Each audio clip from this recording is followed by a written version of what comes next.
आज मैं आपको एक साइंस फिक्शन और थ्रिलर फिल्म इन टाइम की कहानी सुनाने जा रहा हूँ। आज की ये वीडियो काफी फ्यूचरिस्टिक होने वाली है, तो वीडियो को पूरा देखना। भविष्य में इंसानों के जीन ऐसे बदल दिए गए हैं कि वे 25 साल की उम्र के बाद बूढ़े नहीं होते, लेकिन इसमें एक शर्त है। जैसे ही कोई 25 का होता है, उसे जीने के लिए सिर्फ 1 साल का समय मिलता है। हर इंसान की कलाई पर एक टाइमर होता है जो उसकी बाकी जिंदगी को दिखाता है। अब इस दुनिया में समय ही असली पैसा बन चुका है। अमीर लोग हमेशा के लिए जी सकते हैं, जबकि गरीब लोग हर दिन जीने के लिए संघर्ष करते हैं। बिल की आंख खुलती है और उसे पता चलता है कि उसके पास सिर्फ 24 घंटे बचे हैं। वह नीचे जाता है और अपनी माँ रेचेल को जन्मदिन की बधाई देता है। आज उनका 50वां जन्मदिन है, लेकिन खुशी ज्यादा देर तक टिकती नहीं, क्योंकि दोनों पैसों की चिंता करने लगते हैं। रेचेल बताती है कि उनके पास बस 3 दिन बचे हैं और बिल को याद दिलाती है कि बहुत सारे बिल और कर्ज चुकाने बाकी हैं। बिल उसे भरोसा दिलाता है कि वह पैसों का इंतजाम कर लेगा। इस पर रेचेल कहती है कि वह 2 दिन तक काम करेंगी और कुछ पैसे जमा करने की कोशिश करेंगी। वह बिल से कहती हैं कि बस स्टेशन पर उससे मिलना, ताकि वह उसे थोड़ा और समय दे सके। इसके बाद वह उसे 30 मिनट देती हैं ताकि वह अच्छे से दोपहर का खाना खा सके। काम पर जाने से पहले बिल अपनी माँ को अलविदा कहता है और निकल पड़ता है। रास्ते में उसे एक छोटी बच्ची मिलती है जिसका नाम माया है। वह 1 मिनट का समय मांगती है और बिल उसे खुशी खुशी 5 मिनट दे देता है। बच्ची मुस्कुराकर चली जाती है। अब बिल अपने काम पर पहुंचता है, जहां वह अपने दोस्त बोरेल से मिलता है। वह एक फैक्ट्री में काम करता है जहां टाइम स्टोरेज के उपकरण बनाए जाते हैं। पूरे दिन कड़ी मेहनत के बाद उसे उसकी मजदूरी मिलती है, लेकिन जब वह देखता है कि उसका भुगतान पहले से ही कम है, तो वह अधिक पैसे की मांग करता है। हालांकि विवरण उसे बताता है कि कोटा बढ़ा दिया गया है और बिल उस तक नहीं पहुंच पाया, इसलिए उसे कम पैसे ही मिलेंगे। इसके बाद बिल एक लोकल बार में जाता है। वहां कुछ लोग उसे जुआ खेलने के लिए बुलाते हैं, लेकिन वह मना कर देता है और फिर बोरेल से मिलता है। बोरेल इस समय नशे में होता है। वह एक शख्स की तरफ इशारा करता है और सबके लिए ड्रिंक्स खरीदता है। वह बताता है कि इस आदमी के पास 1 सदी से भी ज्यादा का समय है। बिल को महसूस होता है कि कोई उस आदमी पर नजर रखे है। यह समझते ही वह उस व्यक्ति, जिसका नाम हेनरी है, को चेतावनी देने का फैसला करता है। बिल हेनरी से कहता है कि उसे वहां से निकल जाना चाहिए, क्योंकि वह बहुत ज्यादा ध्यान खींच रहा है, लेकिन हेनरी उसकी बात नहीं मानता। तभी कुछ लोग बार में घुस आते हैं और वहां मौजूद लोग घबराकर बाहर भागने लगते हैं। बोरेल बिल को खींचकर बाहर लाने की कोशिश करता है और बताता है कि वे मिनटमैन हैं, ऐसे गैंगस्टर जो लोगों को लूटते हैं और उनसे जबरन समय छीन लेते हैं। लेकिन बिल वही रुक कर देखना चाहता है। वह बोरेल को भरोसा दिलाता है कि वह कोई बेवकूफी नहीं करेगा और बोरेल उसे छोड़कर चला जाता है। इस गैंग के लीडर फोर्टिस हेनरी से कहता है कि वह उसका समय चाहता है। इतना ही नहीं, वह हेनरी को इसे बचाने के लिए लड़ने का मौका भी देता है। हेनरी अचानक उल्टी करने लगता है और बाथरूम की तरफ भागता है। मिनटमैन उस पर नजर बनाए रखते हैं। उसी वक्त बिल अचानक बाथरूम में घुसता है और हेनरी को बचाने के लिए हमलावरों में से एक को बेहोश कर देता है। हेनरी को बचाने के बाद बिल उसे अपने साथ ले जाता है। दोनों तेजी से भागते हैं, जबकि फोर्टिस और उनके लोग उनका पीछा कर रहे थे। वे एक गेट पर चढ़कर किसी तरह भागने में सफल हो जाते हैं और एक सुनसान इमारत में छिप जाते हैं। मिनटमैन भी उनका पीछा करते हुए वहां पहुंच जाता है और लगभग उन्हें ढूंढ ही लेता है, लेकिन तभी उनमें से एक आदमी फोर्टिस को बताता है कि उसने बिल को पहचान लिया है। यह सुनते ही वे उनका पीछा छोड़ देते हैं। अब बिल और हेनरी एक दूसरे से बातचीत करने लगते हैं। हेनरी बताता है कि वह 105 साल का है। वह कहता है अब उसका दिमाग थक चुका है और वह मरना चाहता है। यही कारण था कि वह इतनी लापरवाही से बर्ताव कर रहा था। यह सुनकर बिल को गुस्सा आ जाता है। उसे याद आता है कि कैसे उसे और उसकी माँ को सिर्फ 1 और दिन जीने के लिए कई नौकरियां करनी पड़ती हैं। इसके बाद हेनरी उसे इस दुनिया की असली सच्चाई बताने लगता है। वह कहता है कि अमीर लोग जानबूझकर टाइम के दाम को बढ़ा देते हैं, जिससे गरीब लोग धीरे धीरे मरते रहते हैं। ऐसा करने से गरीबों का बचा हुआ समय अमीरों के पास चला जाता है। हकीकत यह है कि इस दुनिया में हर किसी के पास जीने के लिए पर्याप्त समय है, लेकिन अमरता पाने की चाह और लालच ने अमीर और ताकतवर लोगों को अंधा बना दिया है। फिर हेनरी बिल से पूछता है कि अगर उसके पास भी इतना ही समय होता तो वह क्या करता। बिल जवाब देता है कि वह हेनरी की तरह इसे बर्बाद नहीं करता। हेनरी उसकी बात पर सोचने लगता है और फिर दोनों थोड़ी देर आराम करने के लिए लेट जाते हैं। सुबह होते ही हेनरी चुपचाप अपना सारा समय बिल को दे देता है और अपने लिए सिर्फ 5 मिनट छोड़ देता है। कुछ देर बाद बिल की नींद खुलती है और वह देखता है कि अब उसके पास 1 सदी से भी ज्यादा का समय है। वह चारों तरफ हेनरी को खोजता है और उसे एक पुल के किनारे बैठा हुआ पाता है। हेनरी के आखिरी कुछ सेकंड बचे होते हैं और जैसे ही वे खत्म होते हैं वह मुस्कुराते हुए नदी में कूद जाता है। इसके बाद बिल अपने दोस्त बोरेल के पास जाता है। वहाँ वह उसकी पत्नी ग्रेटा को देखता है जो अपने नवजात बच्चे को गोद में लिए होती है। बिल बोरेल के बारे में पूछता है और फिर उसे बताता है कि अब उसके पास कितना समय है। जब वह पिछली रात की घटनाओं के बारे में बात करता है तो बोरेल उससे पूछता है कि अब वह क्या करने वाला है। सच्चाई जानने के बाद बिल फैसला करता है कि वह न्याय लाकर रहेगा। जाने से पहले वह बोरेल को कुछ समय दे देता है। बोरेल अपने नए भाग्य के साथ सड़क के दूसरी ओर स्थित बार की ओर देखता है। उधर रेचेल अपने 2 दिन का कर्ज चुकाती है और बस पकड़ने की कोशिश करती है, लेकिन उसे पता चलता है कि किराया बढ़ गया है और वह अब बस का टिकट नहीं खरीद सकती। वह ड्राइवर और यात्रियों से मदद मांगती है, लेकिन कोई उसकी तरफ ध्यान नहीं देता। निराश होकर वह भागने लगती है। अंत में वे एक दूसरे को देख लेते हैं और जितनी तेजी से भाग सकते हैं वह भागते हैं, लेकिन समय उनके खिलाफ था। रेचेल कुछ सेकंड की देरी से बिल की बाहों में दम तोड़ देती है। बिल अपनी माँ को खोने के दर्द में रोता है। अब उसके पास असीमित समय है, लेकिन उसकी माँ के पास बिल्कुल भी नहीं। अगले दिन टाइम कीपर्स नदी से हेनरी का शव निकालते हैं। सीनियर टाइम कीपर रेमंड और उसके जूनियर जैकर मौके पर पहुंचकर मामले की जांच करते हैं। जब वे वहां से जाने वाले होते हैं तो रेमंड की नजर पुल के ऊपर लगे एक कैमरे पर पड़ती है। इस बीच बिल एक नई पहचान के साथ सामने आता है। वह एक नया सूट पहनकर चेहरे पर एक अलग सा भाव लिए एक कार के अंदर बैठा होता है। वह उस क्षेत्र को पार कर जाता है जो अलग अलग सामाजिक वर्गों के बीच की सीमा थी। बिल अपनी यात्रा के दौरान कई सीमाएं पार करता है और हर बार बढ़ते हुए टोल शुल्क का भुगतान करता है। आखिरी सीमा पार करने में उसे पूरा 1 साल लग जाता है। यह शहर बिल के पुराने शहर से बिल्कुल अलग है। जैसे ही वह कार से उतरता है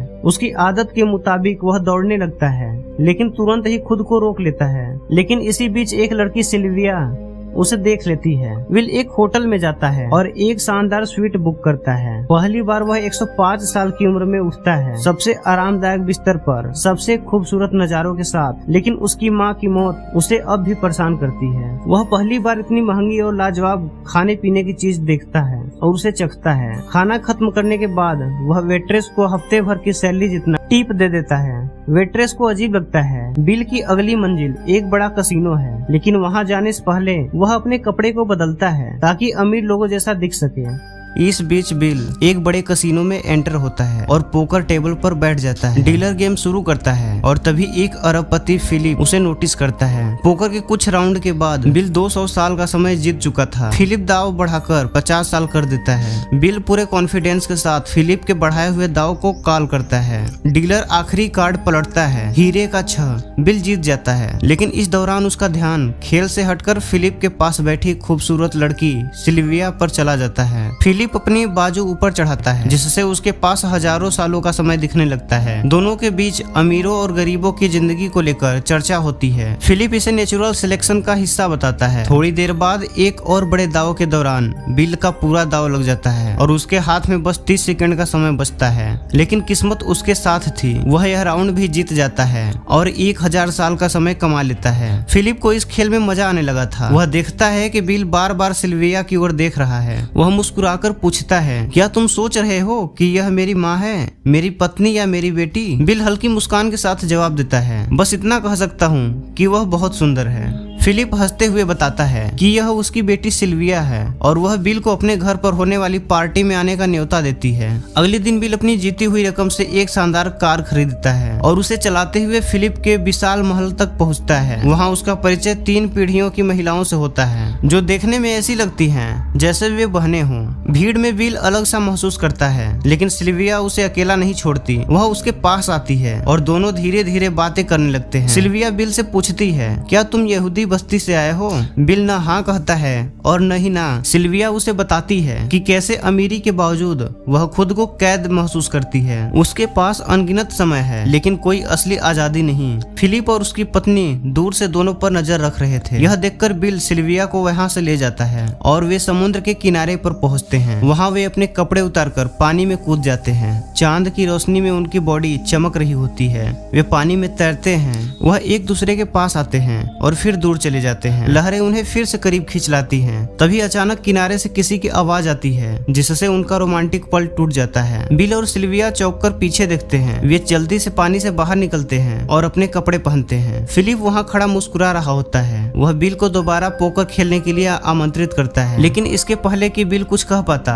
अचानक दरवाजे जोर से खुलते हैं और टाइम कीपर्स अंदर घुस जाते हैं। हथियारों से लैस टाइम कीपर्स पूरे कमरे को घेर लेते हैं। रेमंड उनके बीच से आगे बढ़ता है और सीधे बिल के पास आकर खड़ा हो जाता है और बोलता है, काफी मजे कर लिए, अब बताओ तुम न्यू ग्रीनविच क्यों आए हो और तुम्हारे पास यह 1000 साल कहाँ से आया। बिल शांत रहता है। वह ईमानदारी से जवाब देता है कि हेनरी ने उसे यह समय दिया था और फिर आत्महत्या कर ली। रेमंड उनकी बातों पर यकीन नहीं करता। वह बिल के हाथ को पकड़ता है और उसकी सारी संपत्ति जब्त कर लेता है और बोलता है, अब तुम गिरफ्तार हो। बिल के पास अब बचने का कोई रास्ता नहीं दिख रहा था, लेकिन फिर वह धीमी आवाज में रेमंड से पूछता है, तुम आत्महत्या की जांच कर रहे हो, जबकि यहाँ रोज हजारों हत्याएं होती हैं। क्या तुम कभी उन पर ध्यान देते हो? रेमंड के चेहरे पर हल्की झिझक दिखती है। यह सवाल उसे बिल के पिता की याद दिला देता है, लेकिन बिल के पास सोचने का समय नहीं था। वह अचानक अपनी सुरक्षा कर रहे टाइम कीपर्स पर हमला कर देता है, उन पर वार करके खुद को छुड़ाता है और तेजी से सिल्विया को पकड़ लेता है। कोई हिलेगा नहीं। बिल सिल्विया को बंधक बना लेता है और धीरे धीरे बाहर की ओर बढ़ता है। टाइम कीपर्स कुछ नहीं कर पाते। मौका मिलते ही बिल सिल्विया को खींचकर रसोई के रास्ते बाहर निकलता है। वह अपनी कार में कूदता है और गैस पर पैर रखता है। पीछे से सायरनों की गूंज सुनाई देती है। रेमंड खुद गाड़ी लेकर उसका पीछा करता है। सड़क पर तेज रफ्तार से दोनों गाड़ियां दौड़ने लगती हैं। रेमंड की कार बिल की गाड़ी से जोर से टकराती है। कार का संतुलन बिगड़ जाता है। बिल स्टीयरिंग को कसकर पकड़ता है, लेकिन कार झटके से घूम जाती है। सामने से एक ट्रक आ रहा था। बिल तेजी से रिवर्स गियर डालता है और अपने अच्छे स्किल से ट्रक को चकमा देता है। आखिरकार वह टाइम कीपर्स को चकमा देकर एक पुल के नीचे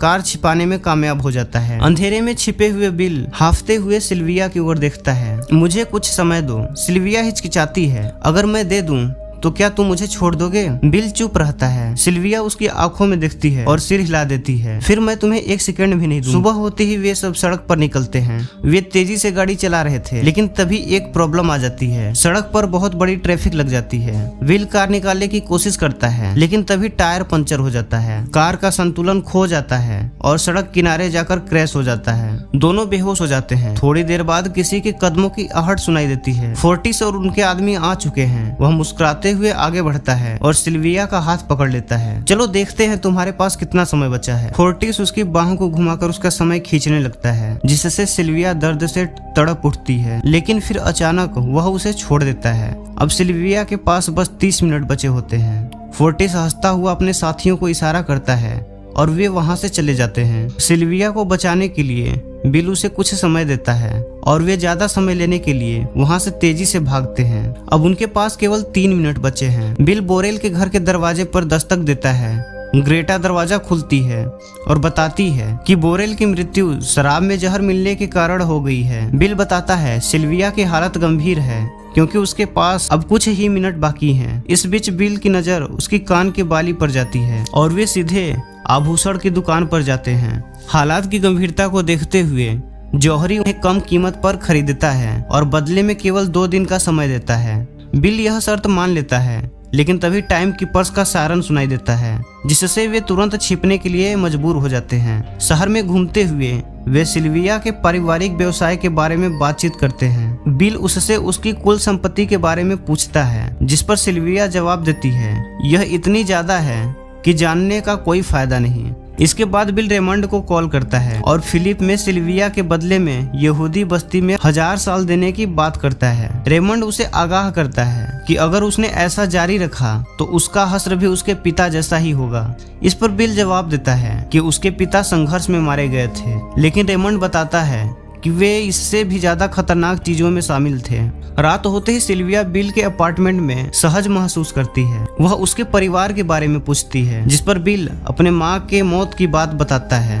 अपने पिता को याद करते हुए वह बताता है कि वे भी किसी जुआरी से कम नहीं थे, लेकिन उनका खेल थोड़ा अलग था। वे दाव तो लगाते थे, लेकिन पैसों की बजाय समय का। उनके पिता ने कई बार जीत हासिल की, लेकिन उनकी उदारता के कारण आखिरकार अपनी जान गंवा बैठे।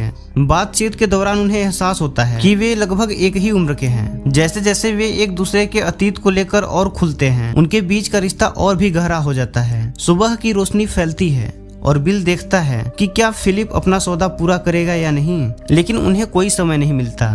तो सिल्विया अपने पिता से निराश हो जाती है। हालांकि समय न मिलने के बावजूद बिल अब भी उसे आजाद करने का इरादा रखता है। वह उसे टेलीफोन बूथ तक ले जाता है, उसे एक बंदूक थमा देता है। सिल्विया फोन उठाती है और अपने पिता को कॉल करती है। वह गुस्से में उन्हें फटकार लगाती है कि उन्होंने बिल की मांगों को क्यों अनदेखा किया। बिल उसके ठीक पीछे खड़ा था, लेकिन उसे इस बात का अंदाजा भी नहीं था कि रेमंड पहले ही उन पर नजर बनाए हुए है। सिल्विया जैसे ही मुड़ती है, रेमंड को अपनी बंदूक ताने खड़ा दिखती है। बिना एक पल गवाए वह तुरंत गोली चला देती है। बिल खून से लथपथ रेमंड पर अपनी बंदूक तानता है, लेकिन समय छीनने के बजाय वह खुद रेमंड को एक बंदूक देता है। फिर दोनों फौरन उसी कार में बैठते हैं और वहां से भाग जाते हैं। अब वे एक मेन सड़क के किनारे खड़े होते हैं। सिल्विया क्यूरियस होकर पूछती है, अब आगे क्या? उनके पास कोई निश्चित योजना नहीं थी, लेकिन वे एक पुलिस गाड़ी में थे। यह देखते हुए वे टाइम कीपर की भूमिका निभाने का नाटक करते हैं और एक यात्री को रोकते हैं। सिल्विया बंदूक चलाने में इतनी सहज हो गई थी कि वह अचानक एक गोली चला देती है। यह देखकर बिल और ड्राइवर दोनों घबरा जाते हैं। वे यात्रियों से जरूरी सामान लेते हैं और एक नया वाहन लेकर रवाना हो जाते हैं। दिन ढलने के बाद दोनों गाड़ी के पीछे की सीट पर बैठते हैं और अपने बारे में खबर देखते हैं। बिल सोचता है कि सिल्विया अब भी अपने पिता के पास लौट सकती है, लेकिन वह साफ कहती है वह अपनी उबाऊ जिंदगी में वापस नहीं जाना चाहती। बिल मुस्कुराता है। दूसरी ओर फिलिप अपने ऑफिस में व्यापारी साथियों के साथ मीटिंग कर रहा था। वह उन्हें भरोसा दिलाने की कोशिश करता है कि उसने फिरौती नहीं दी है। अगले दिन बिल सिल्विया को बंदूक चलाने का सही तरीका सिखाता है। वे लोगों को समय देने की बिल की योजना पर चर्चा करते हैं। सिल्विया उन्हें भरोसा दिलाती है कि वह उसे जरूरी समय दिलाने में उसकी मदद करेगी। इसी बीच अचानक एक बड़ा ट्रक बैंक कांच के दरवाजे से टकरा जाता है और यह उनके अगले कदम की शुरुआत थी। बिल और सिल्विया एक और बड़ा कदम उठाते हैं। वे चोरी को अंजाम देते हैं। जितना संभव हो उतना समय चुराते हैं। वे गरीबों और जरूरतमंदों को आकर समय लेने के लिए प्रेरित करते हैं। देखते ही देखते लोग दौड़कर आने लगते हैं। दूसरी तरफ फोर्टिस लगातार लोगों को लूट रहा था और जो उसके सामने आता उसे मार डालता। उसी समय उसका ध्यान एक बड़े इनाम की घोषणा पर जाता है। बिल और सिल्विया की गिरफ्तारी के लिए 10 साल का इनाम रखा गया था। फिलिप भी अपनी बेटी के लगातार चोरी करने की खबरें देखता है। वह गुस्से से चिंता से भर जाता है। रात के अंधेरे में रेमंड और टाइम कीपर्स उस मोटल को घेर लेते हैं जहां विल और सिल्विया रुके होते हैं। जैसे ही दोनों को इस खतरे का एहसास होता है, वे बिना देर किए खिड़की से बाहर कूद जाते हैं और अंधेरे गलियों में भागने लगते हैं। रेमंड तेजी से उनका पीछा करता है और गोलीबारी शुरू हो जाती है। आखिरकार वे किसी तरह एक बस तक पहुंचने में सफल हो जाते हैं और रेमंड को पीछे छोड़ देते हैं। उधर फोर्टिस अपनी ताकत का इस्तेमाल करके बिल और सिल्विया के बारे में जानकारी निकालने लगता है। वह एक समूह से पूछताछ करता है और उनके समय छीन लेने की धमकी देता है। जब एक आदमी मर जाता है तो दूसरा घबराकर उनके ठिकाने की जानकारी दे देता है। मोटेल के अंदर बिल और सिल्विया अपने सफर और आने वाली मुश्किलों के बारे में चर्चा करते हैं। दोनों मानते हैं कि अगर वे पकड़े गए तो उनकी मौत तय है, लेकिन सिल्विया को यह सफर पहले से कई ज्यादा रोमांचक लग रहा था। तभी अचानक दरवाजा जोर से टूटता है। फोर्टिस और उसके आदमी अंदर घुस जाते हैं। फोर्टिस उदारता दिखाने का नाटक करता है और बिल को अपने जीवन के लिए लड़ने का एक मौका देता है। वह अपनी आस्तीन ऊपर चढ़ाकर तैयार हो जाता है और बिल इस चुनौती को स्वीकार कर लेता है। विल अपनी पूरी ताकत से लड़ता है। अंतिम क्षणों में जब फोर्टिस ध्यान भटकाता है, विल इसका फायदा उठाकर उसे हरा देता है। फोर्टिस के आदमियों के चेहरे पर डर छा जाता है। इसके पहले कि वे कुछ कर पाते, विल अपनी बंदूक निकालता है और उन्हें वही खत्म कर देता है। अब दोनों एक छत पर खड़े होते हैं और देखते हैं कि कैसे समय की कीमतें लगातार बढ़ रही हैं। विल निराश होकर कहता है, जब तक अमीर लोग चोरी करेंगे तब तक गरीबों की जिंदगी और मुश्किल होती रहेगी। सिल्विया सहमत होती है, लेकिन उसके दिमाग में एक और योजना थी। अगले दिन फिलिप एक इमारत में प्रवेश करता है जिसके चारों ओर भारी सुरक्षा थी। सिल्विया बाहर जाकर गार्ड्स का ध्यान खींचती है। जैसे ही वे सतर्क होते हैं, उनमें से एक गार्ड बंदूक निकालता है, लेकिन यह गार्ड असल में विल था। वह सीधे फिलिप के सिर पर बंदूक तानता है और गार्ड्स को हथियार डालने का आदेश देता है। उनका अगला गोल होता है फिलिप की टाइम से भरी तिजोरी को लूटना, जहां पर 10 लाख वर्षों का स्टोरेज था। फिलिप उन्हें रोकने की कोशिश करता है। अगर यह समय गलत हाथों में चला गया तो समाज पूरी तरह से बिखर जाएगा। वह आगे कहता है, अमरता की कोशिश हमेशा किसी न किसी को चुकानी पड़ती है, लेकिन विल गुस्से को काबू में रखते हुए जवाब देता है, अमरता किसी एक व्यक्ति की जिंदगी के लायक नहीं है। इसके बाद दोनों वहां से निकल जाते हैं। इस बीच पुलिस बैरिकेड्स लगाकर मुख्य सड़कों को घेर लेती है। टाइम कीपर्स उन पर गोलियां बरसाते हैं, लेकिन किसी चमत्कार की तरह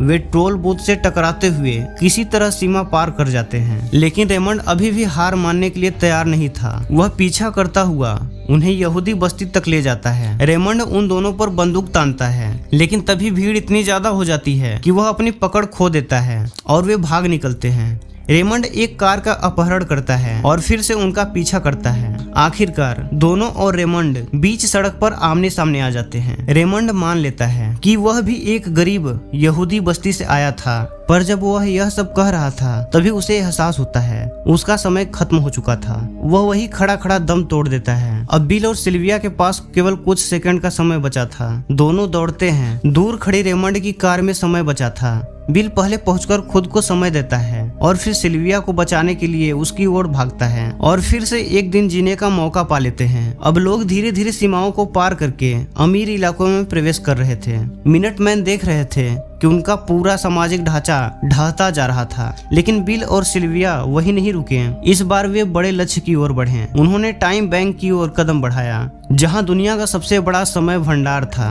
तो दोस्तों सोचिए, अगर आपके पास अनलिमिटेड टाइम होता तो आप क्या करते हैं? क्या आप इसे सही जगह खर्च करते हैं या इसे बचाने में ही जिंदगी निकाल देते हैं? विल और सिल्विया ने तो सिस्टम को तोड़ दिया, लेकिन असली सवाल ये है, अगर यही खेल हमारे साथ खेला जा रहा हो तो क्या हम इसे पहचान भी पाएंगे? अगर ये कहानी आपको सोचने पर मजबूर कर रही है तो वीडियो को लाइक जरूर करें, ताकि मुझे भी पता चले कि आपको ऐसी गहरी और सोच बदल देने वाली कहानियां पसंद हैं। और हाँ, इस चैनल को सब्सक्राइब करना मत भूलिए, क्योंकि अगली बार हम एक और ऐसी जबरदस्त कहानी लेकर आएंगे जो आपके दिमाग को हिला कर रख देगी। अब बताइए, आपको सिर्फ 24 घंटे का समय दिया जाए तो आप क्या करेंगे? कमेंट में जरूर बताइए।